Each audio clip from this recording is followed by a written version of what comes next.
Welcome, everybody.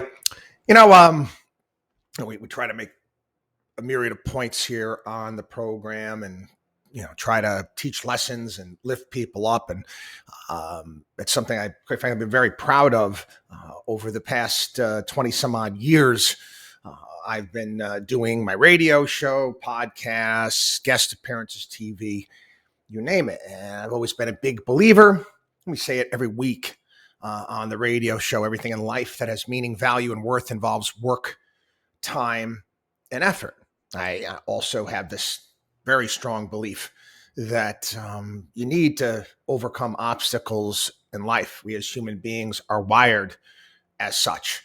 You need to be taking on challenges. You need to be growing as an individual every day in order to be happy.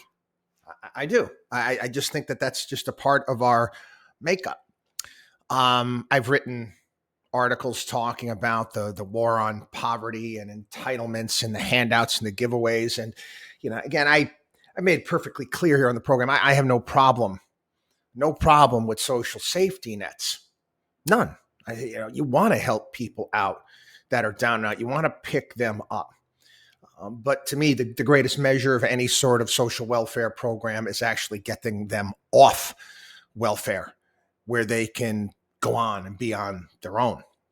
Why am I bringing us up today? Well, I'm going to do a bit on backstories this weekend on the radio show. Again, I get the nasty emails, messages out there calling me all sorts of names and you rich this and that. And again, people, do I respond to any of them? No, it's delete, delete, delete, delete, delete. You're going to start insulting me without knowing me or not knowing my backstory and automatically assuming things. What's the point? That argument, that confrontation is going to go nowhere. It's going to go nowhere. Anyway, Phil Gramm, John Early today in the Wall Street Journal. This is some fast. I'm just going to go over some numbers with you here. So I apologize. There's a lot of numbers here. I know numbers don't translate well in this stuff, but we're gonna go over some of the numbers here. Real government transfer payments to the bottom 20% of household earners surged by 269% between 1967 and 2017, while middle income households saw their real earnings after taxes rise by only 154% during the same period. What their point is in this column is they're talking about the equalization of income between the bottom 60% of Americans. This government created equality has caused the labor force participation rate to collapse among working age people in low income households. It has it not? What's the point in working if, gee whiz, I'm gonna get things handed to me anyway. In the past, they've talked about the myth that income inequality is extreme and growing on a secular basis by showing that the Census Bureau measure of income fails to include 2/3 of all federal, state, and local transfer payments. You forget all that. Talk about income inequality, income disparity, a myriad of different things, but they don't include all the handouts and giveaways. Again, it's a bit problematic. Census Bureau measure outstates current income equality between the highest and lowest 20% of earners by more than 300% and claims that income inequality has risen by 21% since 1967, when in fact, it's fallen by 3%.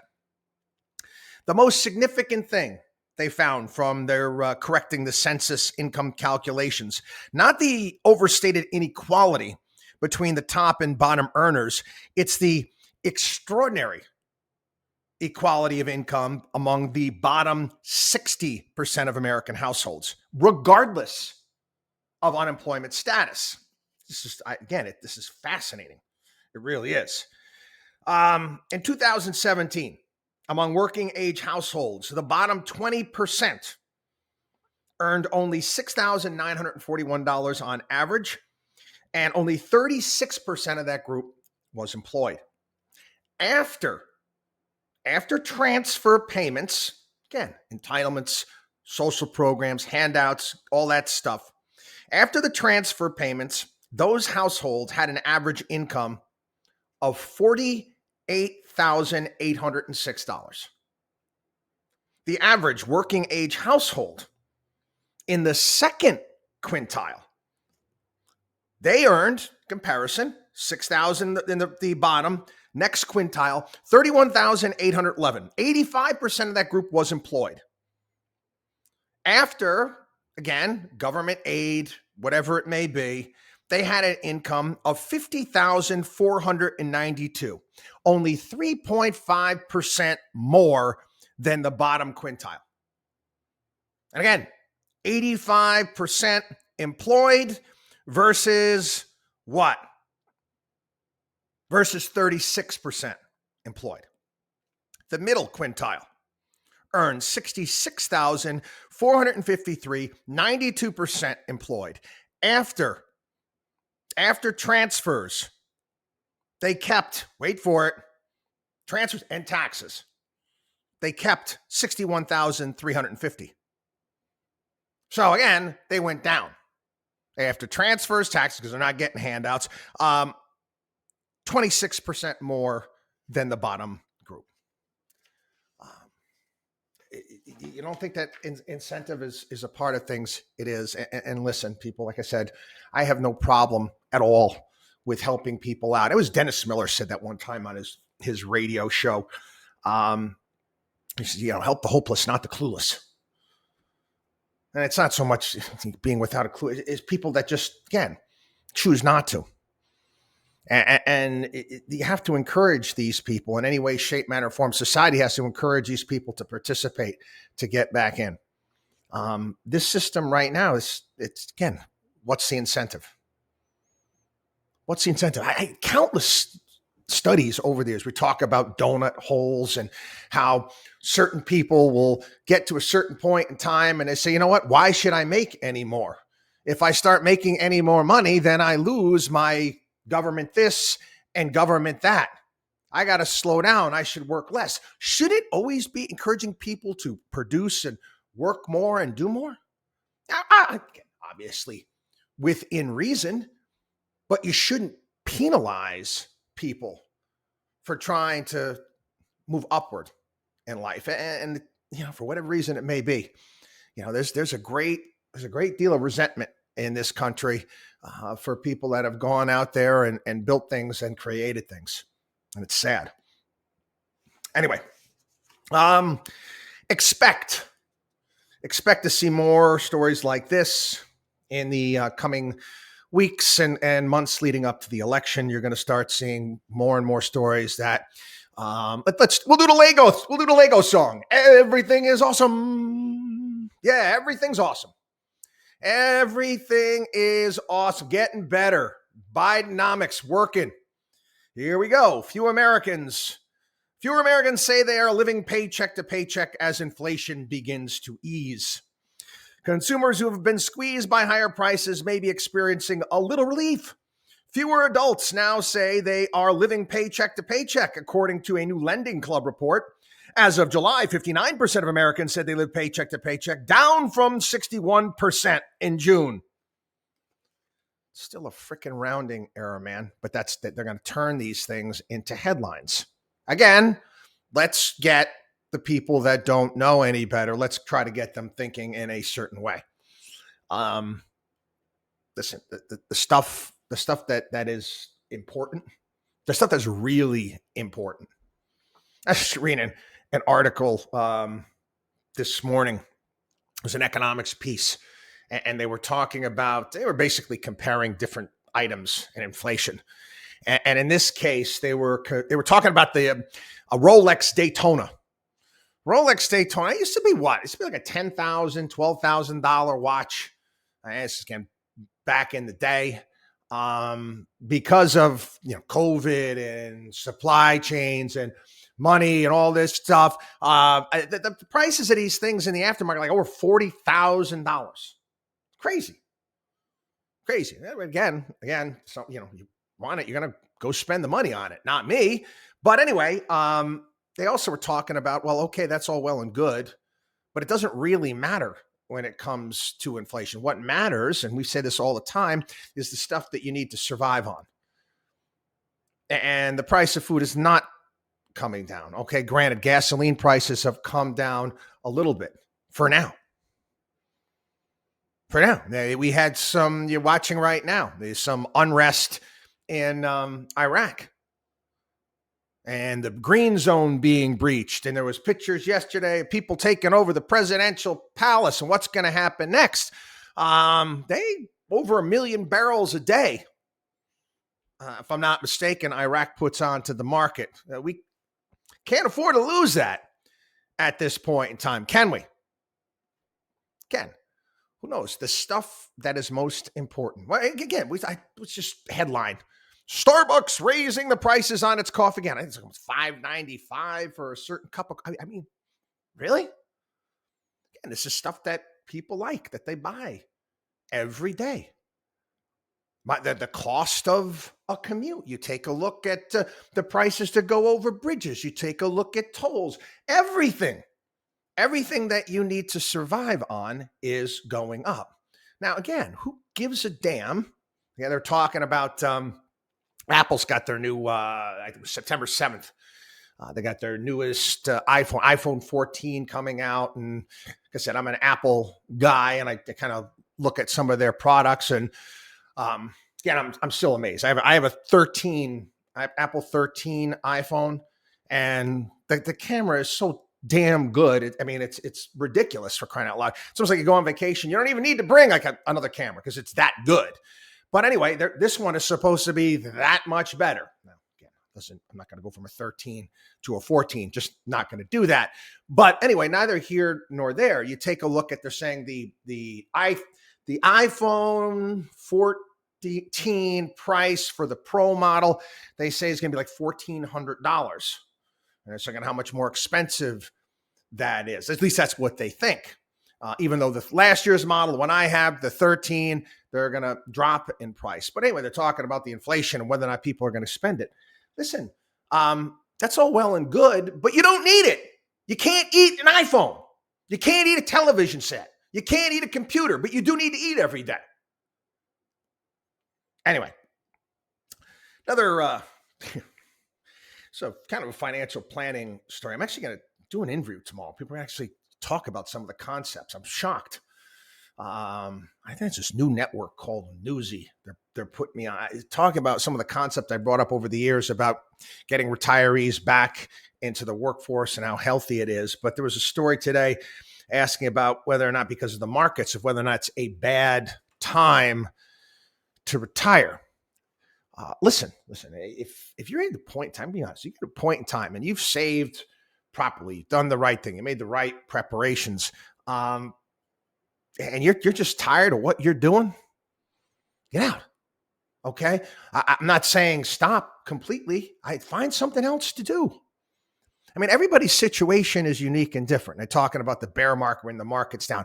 Listen, if you're planning on retiring, in let's say this year, 2022, in the lead up to 2022, you should have been obviously rotating assets into more conservative vehicles. That's just proper asset allocation based upon what you want to do in life. Again, I mentioned this before. We're seeing more and more retirees say, hey, you know what? I'm going to go back into the labor force. Portfolio's down a bit. Things have gotten more expensive. I can work a couple days a week. And I'm going to say it again. I say it all the time. It can be quite rewarding in more ways than one. More ways than one. Your mental health, your physical health. Again, some people are going to tell me I'm crazy. They're out. Fine. I'm just telling you based upon my decades of experience, what works well. You can choose to listen to me or you can choose to ignore me. Okay. Another see I told you so story. Here's the Wall Street Journal. And Wall Street, it's interesting that they're putting this out there because the Wall Street Journal is very much they put on their mini skirt and their pom-poms for every conflict that's out there, wanting the United States to get involved. Anyway, Russia confounds the West by recapturing its oil riches. Moscow is raking in more revenue than ever with the help of new buyers, new traders, and the world's seemingly insatiable demand for crude. Oh, wow. Thanks, Wall Street Journal. Again, we told you this was exactly what was going to happen back in February. It doesn't matter. Okay? We'll do this with drugs. We're going to make drugs illegal here in the United States. Yeah, no cocaine, no hair. But hey, guess what? The price of drugs keeps dropping. It still comes here because there's a demand for it. There's a demand for oil. Now, because of the sanctions, you drove the prices up even higher. Russia's still selling the stuff on the side. Someone's willing to buy it. Is anything new? God, I mentioned this before. You remember the Clinton buddy there, Mark Rich, that Bill Clinton pardoned on his way out, who's doing illegal trades for the Iranians in Switzerland, and he was, banished from the United States, and then he got pardoned by Clinton. Kofi Annan's son, the Iraq oil for food scandal. I mean, I go on and on and on. Or Russia's printing money. Demand from some of the world's largest economies has given Russian President Vladimir Putin the upper hand in the energy battle that shadows the war in Ukraine and has confounded the West's bid to cripple Russia's economy with sanctions. Sales are booming in Russia's export market, the world's largest in crude and refined fuels. And new trade arrangements have given Mr. Putin cover to use natural gas exports as an economic weapon against Ukraine's European allies.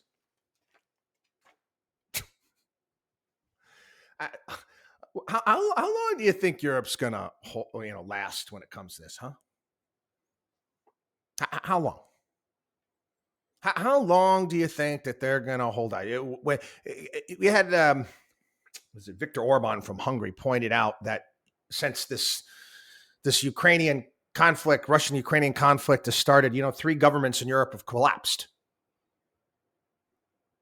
3 have collapsed already because of this, to some degree. But what do you think is going to happen this winter? Energy prices continue at their upward trend. You don't think that there's going to be uprisings, all sorts of issues? Of course there is. Anyway, Elon Musk yesterday. Again, this is a guy, if you're not familiar, he makes electric vehicles. That's right. The guy, that's his main thing, is he makes electric vehicles. Yeah. He's got this solar thing that's not working out too well. He's made some flamethrowers and sent some rockets up in the air. But his main thing is making electric vehicles. You may have seen them. They're called Teslas. Yesterday, he was in Norway. And while he said sustainable energy sources should be developed, the world must continue to extract oil and gas in order to sustain civilization. No kidding. Wow. Gee whiz. How you mean to tell me that we've got to come up with a plan? I mean, the guy's in the business of electric vehicles. That's he sees this down the road, but he also understands that, gee whiz, you can't blow the whole thing up. It's like that. What was that Vietnam line there? We had to destroy the village in order to save it. That's basically the mentality of the environmental wackos out there. We've got to destroy the planet in order to save the planet. Dumb. United States has, during the past 6 months, supplied Ukraine with 16 rocket launchers known as HIMARS, thousands of guns, drones, missiles, and other equipment. Much of that, including ammunition, has come directly from our inventory, which has depleted stockpiles intended for unexpected threats. One of the most lethal weapons the Pentagon has sent are howitzers that fire high explosive 155 millimeter ammunition weighing about 100 pounds each. Woo. And able to accurately hit targets dozens of miles away. We have provided the Ukraine with up to 806,000 rounds of this ammunition. The U.S. military has declined to say how many rounds it had at the start of the year. Might just saying, might want to replace that. Just saying. Again, I know, you guys, we're the only ones helping Ukraine for all intents and purposes. Let's just be honest. We went over this yesterday on the program as far as military equipment. Like I said, last year another $3 billion. Hey, what's another $3 billion amongst friends? Well, that's more than any of the countries neighboring the Ukraine in Europe have sent altogether. Yeah, and that's just the $3 billion that we topped off last week. I don't know how many we sent, over 50 billion so far. Anyway, mentioned this a little bit earlier. Violence erupts in Baghdad. Remember this guy, Muqtada al-Sadr? He was a nemesis of ours back in the your W years. Remember that Sadr City? Well, he they're having issues with their government there.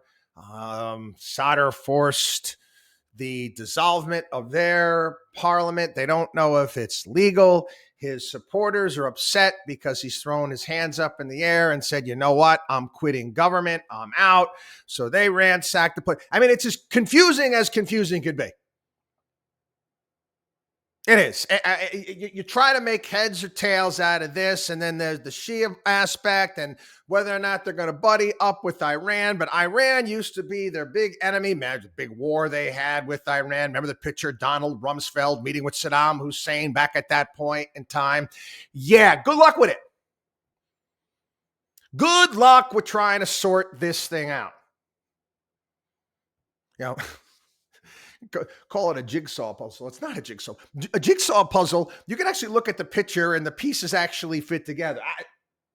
You tell me how this one's going to end up. Again, what we would not like to see, there was actually rumors yesterday that they was going to force the evacuation of the U.S. Embassy. That would mean 2 major U.S. embassies being evacuated within a year. We got Afghanistan, and then we got in Afghanistan, and then Kabul, and then in Baghdad. I guess it hasn't happened. I know that they had some rockets. I guess they're saying that we had to fire some anti-whatever. I don't know. I don't know. But not good. Anyway, this is kind of sad. Again, you talk about our NATO, all-powerful NATO. The UK's biggest warship has suffered an embarrassing setback, breaking down shortly after setting off on a landmark mission to the United States. The HMS Prince of Wales. Isn't Prince Charles the prince? Yeah, he's the Prince of Wales. You know how that works over there in the UK? Hey, he's a big green guy. I wonder if this thing is running on switchgrass. I wonder what's it running on. Anyway. An emerging mechanical issue. It's now just broken down off of Britain's southern coast. It's the UK's second aircraft carrier. Became fully operational last year. Cost £3 billion. It is further considered a NATO flagship. Flagship, eh? It doesn't run. It doesn't run. It's had problems over the past couple of years. It's okay. It's okay. We got it. Yeah, I said we'll take care. We got plenty of these, and we'll build more. We'll pay for it. We'll take care of you. It's what we do. Again, getting the foreign policy bits from time to time here on the podcast. We might want to change the way we're doing things. I'm just saying. And all of you anti-Trumpers out there, and again, I'm an equal opportunity basher on this program. I go after Trump. I go after everybody. Okay. You mean to tell me Trump was wrong when it came to NATO and their involvement in paying their fair share and basically actually contributing what they should be contributing? This is a NATO flagship. NATO flagship, and it's running like a Yugo. WatchdogOnWallStreet.com, WatchdogOnWallStreet.com. Have a great day, everybody.